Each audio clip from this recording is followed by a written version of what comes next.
యేసుని ప్రేమ ఛానల్కి స్వాగతం. దయచేసి ఈ ఛానల్ని లైక్ చేయండి, షేర్ చేయండి, సబ్స్క్రైబ్ చేయండి. తెలుగు డైలీ ఆడియో బైబిల్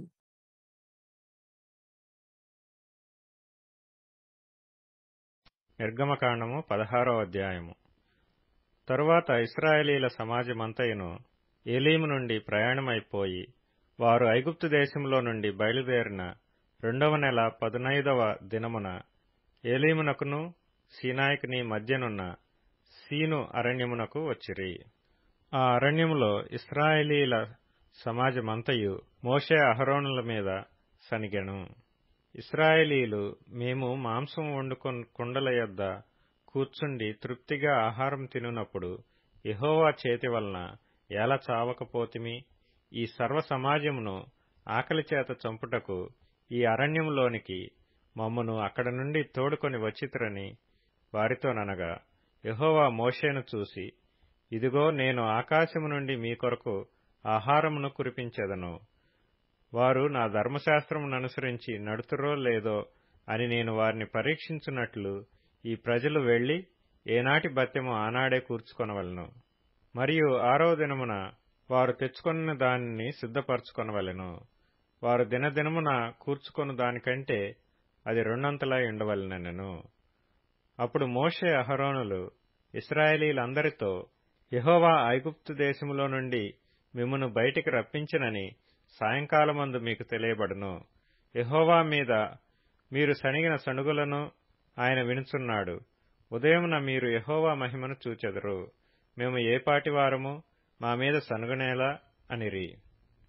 మరియు మోషే, మీరు తినుటకై సాయంకాలమున మాంసమును, ఉదయమున చాలినంత ఆహారమును యెహోవా మీకియ్యగాను, మీరు ఆయన మీద సణుగు మీ సణుగులను యెహోవాయే వినుచుండగాను, మేము ఏపాటి వారము, మీ సణుగుట యెహోవా మీదనే గాని మా మీద కాదనెను. అంతటా మోషే అహరోనుతో, యెహోవా సన్నిధికి సమీపించుడి, ఆయన మీ సణుగులను వినెనని నీవు ఇశ్రాయేలీల సర్వ సమాజంతో చెప్పుమనెను. అట్లు అహరోను ఇశ్రాయేలీల సర్వ సమాజంతో మాట్లాడుచుండగా వారు అరణ్యము వైపు చూచిరి. అప్పుడు యెహోవా మహిమ ఆ మేఘములో వారికి కనపడెను. అప్పుడు యెహోవా మోషేతో ఇట్లనెను, నేను ఇశ్రాయేలీల సణుగులను వింటిని. నీవు సాయంకాలమున మీరు మాంసము తిందురు, ఉదయమున ఆహారం చేత తృప్తి పొందుదురు. అప్పుడు మీ దేవుడనైన యెహోవాను నేనే అని మీరు తెలుసుకొందురని వారితో చెప్పుమనెను. కాగా సాయంకాలమున పూరేడులు వచ్చి వారి పాళెమును కప్పెను. ఉదయమున మంచు వారి పాళెము చుట్టూ పడియుండెను. పడిన ఆ మంచు ఎగిరిపోయి తరువాత నూగు మంచు వలె సన్నని కణములు అరణ్యపు భూమి మీద కనబడెను. ఇశ్రాయేలీలు దాని చూచినప్పుడు అది ఏమైనది తెలియక, ఇదేమి అని ఒకరితో ఒకరు చెప్పుకొనిరి. మోషే, ఇది తినుటకు యెహోవా మీకిచ్చిన ఆహారము. యెహోవా ఆజ్ఞాపించినదేమనగా, ప్రతివాడును తన వారి భోజనమునకు ప్రతివాడు తన కుటుంబములోని తలకు ఒక్కొక్క ఓమెరు చొప్పున దాన్ని కూర్చుకొనవలెను. ఒక్కొక్కడు తన గుడారములోనున్న వారి కొరకు కూర్చుకొనవలెను. ఇశ్రాయేలీలు అట్లు చేయగా కొందరు హెచ్చుగాను కొందరు తక్కువగాను కూర్చుకొనిరి. వారు ఓమెరుతో కొలిచినప్పుడు హెచ్చుగా కూర్చుకొనిన వారికి ఎక్కువగా మిగలలేదు, తక్కువగా కూర్చుకొనిన వారికి తక్కువ కాలేదు. వారు తమ తమ ఇంటి వారి భోజనమునకు సరిగా కూర్చుకొని ఉండిరి. మరియు మోషే, దీనిలో ఏమియు ఉదయం వరకు ఎవరునూ మిగుల్చుకొనకూడదని వారితో చెప్పెను. అయితే వారు మోషే మాట వినక కొందరు ఉదయం వరకు దానిలో కొంచెం మిగుల్చుకొనగా అది పురుగు పట్టి కంపు కొట్టెను. మోషే వారి మీద కోపపడగా వారు అనుదినమును ఉదయమున ఒక్కొక్కడు తన ఇంటి వారి భోజనమునకు తగినట్టుగా కూర్చుకొనిరి. ఎండవేడిమికి అది కరిగెను. 6వ దినమున వారు ఒక్కొక్కనికి 2 ఓమెర్ల చొప్పున 2 ఆహారము కూర్చుకొనినప్పుడు సమాజం యొక్క అధికారులందరూ వచ్చి అది మోషేకు తెలిపిరి. అందుకు అతడు, యెహోవా చెప్పిన మాట ఇది, రేపు విశ్రాంతి దినము, అది యెహోవాకు పరిశుద్ధమైన విశ్రాంతి దినము. మీరు కాల్చుకొనవలసినది కాల్చుకొనుడి, మీరు వండుకొనవలసినది వండుకొనుడి. ఉదయం వరకు మిగిలినదంతయు మీ కొరకు ఉంచుకొనుడని వారితో చెప్పెను. మోషే ఆజ్ఞాపించినట్లు వారు ఉదయం వరకు దానిని ఉంచుకొనిరి. అది కంపు కొట్టలేదు. దానికి పురుగు పట్టలేదు. మోషే, నేడు దాని తినుడి, నేటి దినము యెహోవాకు విశ్రాంతి దినము, నేడు అది బయట దొరకదు, 6 దినములు దాన్ని కూర్చుకొనవలెను, విశ్రాంతి దినమున అనగా 7వ దినమున అది దొరకదనెను. అట్లు జరిగెను. ప్రజలలో కొందరు 7వ దినమున దాని కూర్చుకొని వెళ్ళగా వారికేమీ దొరకకపోయెను. అందుకు యెహోవా మోషేతో ఇట్లనెను, మీరు ఎన్నాళ్ల వరకు నా ఆజ్ఞలను నా ధర్మశాస్త్రమును అనుసరించి నడువనొల్లరు? చూడుడి, నిశ్చయముగా యెహోవా ఈ విశ్రాంతి దినమును ఆచరించుటకు సెలవిచ్చెను గనుక 6వ దినమున 2 దినముల ఆహారము మీకు అనుగ్రహించుచున్నాడు. ప్రతివాడును తన తన చోట నిలిచియుండవలెను. 7వ దినమున ఎవడనూ తన చోట నుండి బయలు వెళ్లకూడదనెను.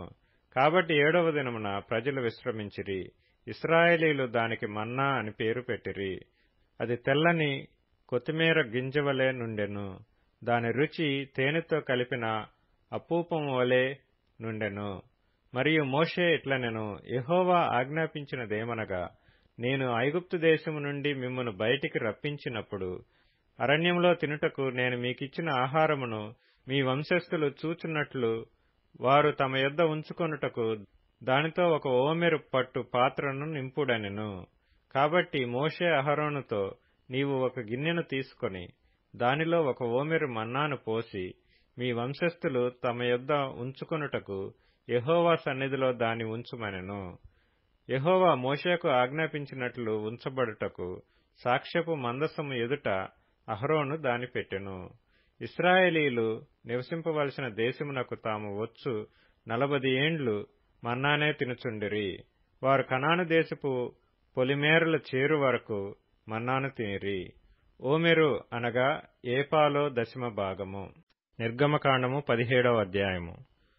తరువాత ఇశ్రాయేలీల సర్వ సమాజము యెహోవా మాట చొప్పున తమ ప్రయాణములలో సీను అరణ్యము నుండి ప్రయాణమైపోయి రెఫీదీములో దిగిరి.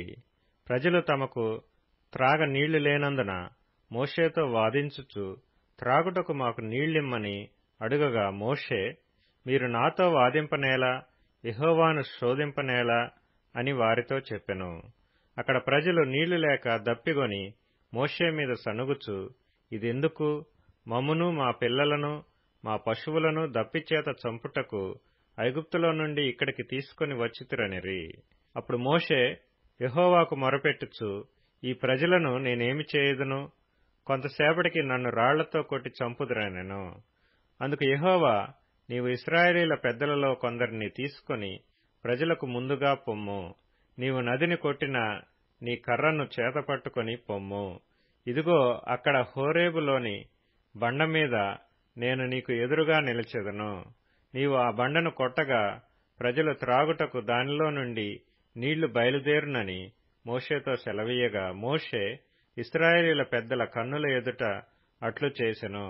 అప్పుడు ఇశ్రాయేలీలు చేసిన వాదమును బట్టియు, యెహోవా మన మధ్య ఉన్నాడో లేడో అని వారు యెహోవాను శోధించుటను బట్టియు అతడు ఆ చోటికి మస్సా అనియు మెరీబా అనియు పేర్లు పెట్టెను. తరువాత అమాలేకీయులు వచ్చి రెఫీదీములో ఇశ్రాయేలీయులతో యుద్ధము చేయగా మోషే యెహోషువతో, మన కొరకు మనుషులను ఏర్పరచి వారిని తీసుకుని బయలువెళ్లి అమాలేకీయులతో యుద్ధము చేయుము. రేపు నేను దేవుని కర్రను చేతపట్టుకుని ఆ కొండ శిఖరము మీద నిలిచెదనెను. యెహోషువ మోషే తనతో చెప్పినట్లు చేసి అమాలేకీయులతో యుద్ధమాడెను. మోషే, అహరోను, హూరు అనువారు ఆ కొండ శిఖరం ఎక్కిరి. మోషే తన చెయ్యి పైకెత్తినప్పుడు ఇశ్రాయేలీయులు గెలిచిరి. మోషే తన చెయ్యి దింపినప్పుడు అమాలేకీయులు గెలిచిరి. మోషే చేతులు బరువెక్కగా వారు ఒక రాయి తీసుకుని వచ్చి అతడు దానిమీద కూర్చుండుటకై దానిమీద వేసిరి. అహరోను, హూరులు ఒకడు ఈ ప్రక్కను ఒకడు ఆ ప్రక్కను అతని చేతులను ఆదుకొనగా అతని చేతులు సూర్యుడు అస్తమించు వరకు నిలకడగా ఉండెను. అట్లు యెహోషువ కత్తివాడి చేత అమాలేకు రాజును అతని జనులను గెలిచెను. అప్పుడు యెహోవా మోషేతో నిట్లనెను, నేను అమాలేకీయుల పేరు ఆకాశం క్రింద నుండకుండా బొత్తిగా తుడిచివేయుదును గనుక జ్ఞాపకార్థముగా గ్రంథములో దీని వ్రాసి యెహోషువకు వినిపించుము. తరువాత మోషే ఒక బలిపీఠమును కట్టి దానికి యెహోవా నిస్సి అని పేరు పెట్టి, అమాలేకీయులు తమ చేతిని యెహోవా సింహాసనమునకు విరోధముగా ఎత్తిరి గనుక యెహోవాకు అమాలేకీయులతో తరతరముల వరకు యుద్ధమనెను. నిర్గమకాండము 18వ అధ్యాయము. దేవుడు మోషేకును తన ప్రజలైన ఇశ్రాయేలీలకును చేసినదంతయు, యెహోవా ఇశ్రాయేలీలను ఐగుప్తు నుండి వెలుపలికి రప్పించిన సంగతియు మిద్యాను యాజకుడును మోషే మామయ్యునైన యిత్రో వినినప్పుడు, మోషే మామయ్యైన ఆ యిత్రో తన యొద్దకు పంపబడిన మోషే భార్య అయిన సిప్పోరాను ఆమె 2 కుమారులను తోడుకొని వచ్చెను. అతడు అన్యదేశములో నేను పరదేశిననుకొని వారిలో ఒకనికి గెర్షోము అని పేరు పెట్టెను. నా తండ్రి దేవుడు నాకు సహాయమై ఫరో కత్తివాత నుండి నన్ను తప్పించననుకొని రెండవ వానికి ఎలియేజర్ అని పేరు పెట్టెను. మోషే మామయ్య అయిన యిత్రో తన కుమారులనిద్దరినీ అతని భార్యను తోడుకొని అరణ్యంలో దేవుని పర్వతం దగ్గర దిగిన మోషే యొద్దకు వచ్చెను.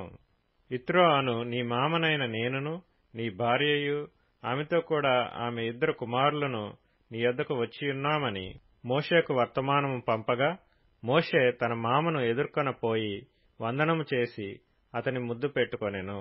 వారు ఒకరి క్షేమము ఒకరు తెలుసుకొని గుడారములోనికి వచ్చిరి.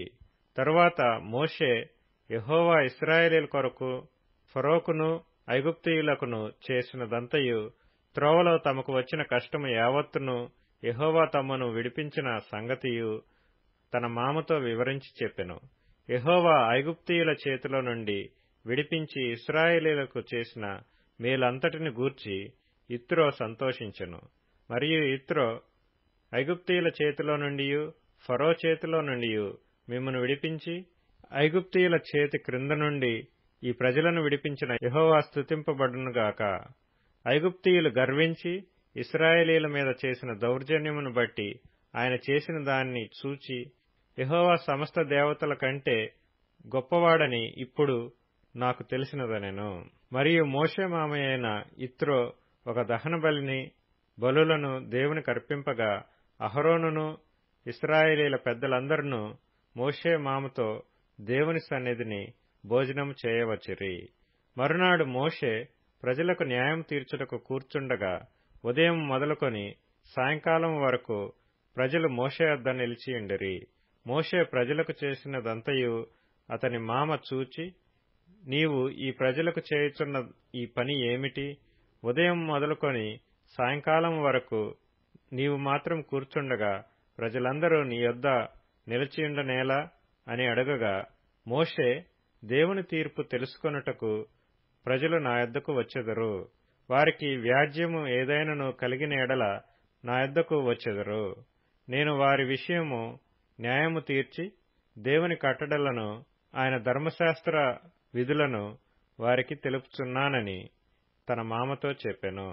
అందుకు మోషే మామ అతనితో, నీవు చేయుచున్న పని మంచిది కాదు. నీవును నీతోనున్న ఈ ప్రజలను నిశ్చయముగా నలిగిపోవుదురు. ఈ పని నీకు మిక్కిలి భారము. అది నీవు ఒక్కడవే చేయచాలవు.